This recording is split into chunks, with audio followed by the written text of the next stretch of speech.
Hello! ரம போட்டு அனைவரும் ஆரோக்கியமாக, சந்தோஷமாக, நிம்மதியாக இருப்பீர்கள் என்று நம்புகிறேன். இப்போது அடுத்த பகுதி பார்ப்போம். சத்தியத்தை உணர்தல் இந்தியர்களுக்கும் ஐரோப்பியர்களுக்கும் ஒன்றுதான். உலக வாழ்க்கையில் மூழ்கி இருப்பவர்களுக்கு அதற்கான பாதை கடினமாக இருக்கலாம் என்பது ஒப்புக்கொள்ளப்படுகிறது. ஆனால் அப்போதும் ஒருவர் தன்னை வெல்ல முடியும், வெல்ல வேண்டும். தியானத்தின் போது தூண்டப்படும் மின்னோட்டத்தை பழக்கத்தின் மூலம் செய்ய பயிற்சி செய்வதன் மூலம் தக்க வைத்து கொள்ளலாம். எனவே பின்னர் ஒருவர் தனது வேலையையும் செயல்பாடுகளையும் அந்த நீரோட்டத்திலேயே செய்ய முடியும். இடைவெளி இருக்காது. அதே போல தியானத்திற்கும் வெளிப்புற செயல்பாடுகளுக்கும் எந்த வித்தியாசமும் இருக்காது. நான் யார் என்ற இந்த கேள்வியை நீங்கள் தியானித்தால் உடலோ மூளையோ ஆசைகளோ உண்மையில் நீங்கள் அல்ல என்பதை நீங்கள் உணர தொடங்கினால் விசாரணை மனப்பான்மையே இறுதியில் உங்கள் சொந்த இருப்பின் ஆழத்திலிருந்து உங்களுக்கு விடையை உருவாக்கும். அது ஒரு ஆழமான உணர்தலாக தானாகவே உங்களிடம் வரும். மீண்டும் நான் அவரது வார்த்தைகளை சிந்திக்கிறேன். உண்மையான சுயத்தை அறிந்து கொள்ளுங்கள் என்று அவர் தொடர்கிறார். பின்னர் உண்மை உங்கள் இதயத்தில் சூரிய ஒளியைப் போல பிரகாசிக்கும். மனம் தொந்தரவு இல்லாமல் போகும். உண்மையான மகிழ்ச்சி அதில் வெள்ளமென பெருகும். ஏனென்றால் மகிழ்ச்சியும் உண்மையான சுயமும் ஒரே மாதிரியானவை. இந்த சுய விழிப்புணர்வை அடைந்தவுடன் உங்களுக்கு இனி எந்த சந்தேகமும் இருக்காது. அவர் தலையை திருப்பி மண்டபத்தின் தொலைதூர முனையில் இருக்கும் ஜன்னலை பார்வையிடுகிறார். அப்போது அவர் தனது உரையாடல் வரம்பை அடைந்துவிட்டார் என்பது எனக்கு தெரிகிறது. இவ்வாறு எங்கள் கடைசி பேச்சு முடிகிறது.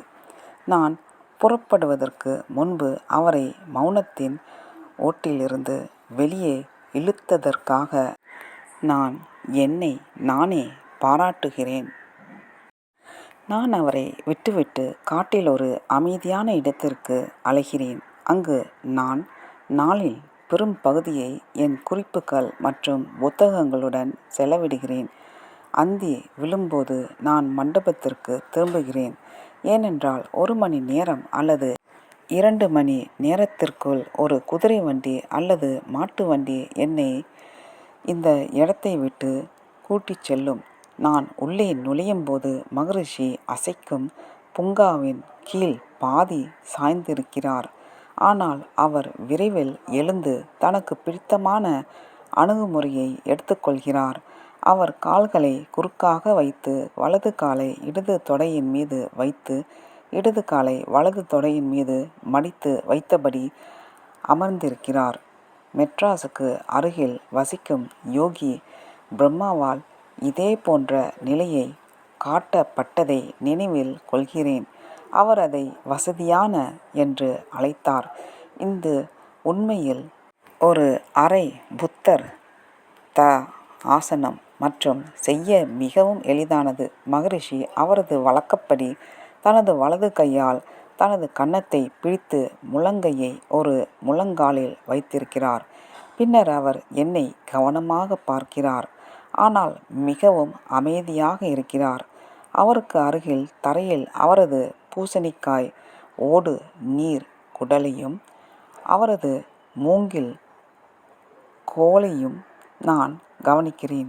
இடுப்பு துணியைத் தவிர அவை அவரது ஒரே பூமிக்குரிய உடைமைகள் ஆகும். நமது மேற்கத்திய ஆசை உணர்வுகளுக்கு என்ன ஒரு மௌனமான வர்ணனை! எப்போதும் பிரகாசிக்கும் அவரது கண்கள் சீராக பளபளப்பாகவும் நிலையாகவும் மாறும். அவரது உடல் ஒரு கடினமான போஸில் அமைகிறது.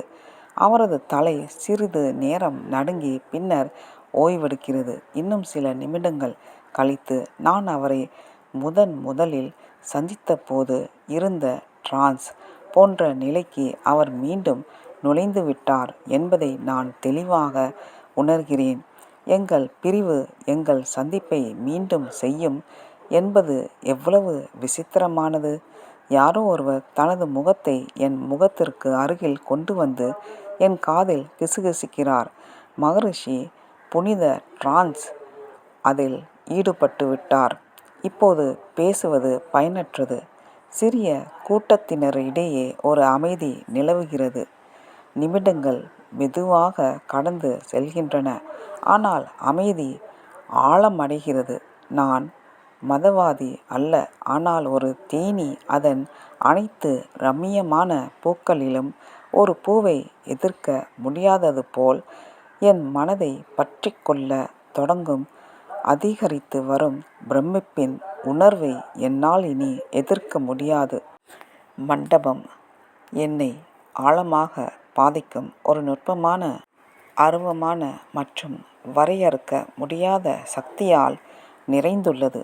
சந்தேகமின்றி, தயக்கமின்றி, இந்த மர்ம சக்தியின் மையம் மகரிஷியை தவிர வேறு யாருமல்ல என்பதை நான் உணர்கிறேன். அவரது கண்கள் வியக்கத்தக்க பிரகாசத்துடன் பிரகாசிக்கின்றன. விசித்திரமான உணர்வுகள் என்னுள் எழத் தொடங்குகின்றன. அந்த பளபளப்பான கோலங்கள் உள்ளுக்குள் எட்டி பார்ப்பது போல் தெரிகிறது. என் ஆன்மாவின் பள்ளங்கள் ஒரு விசித்திரமான வழியில் அவர் என் இதயத்தில் காணக்கூடிய அனைத்தையும் நான் அறிந்திருக்கிறேன். என் ஆன்மாவின் சரிவுகள், அவரது மர்மமான பார்வை என் எண்ணங்கள், என் உணர்ச்சிகள் மற்றும் என் ஆசைகளை ஊடுருவுகிறது. அதன் முன் நான் உதவியற்றவன். முதலில் இந்த அமைதியற்ற பார்வை என்னை தொந்தரவு செய்கிறது. நான் தெளிவற்ற முறையில் சங்கடப்படுகிறேன். நான் மறந்துவிட்ட கடந்த காலத்தை சேர்ந்த பக்கங்களை அவர் உணர்ந்திருப்பதாக உணர்கிறேன். அவருக்கு எல்லாம் தெரிகிறது. எனக்கு உறுதியாக தெரியும். நான் தப்பிக்க சக்தியற்றவன். எப்படியோ எனக்கும் விருப்பமில்லை.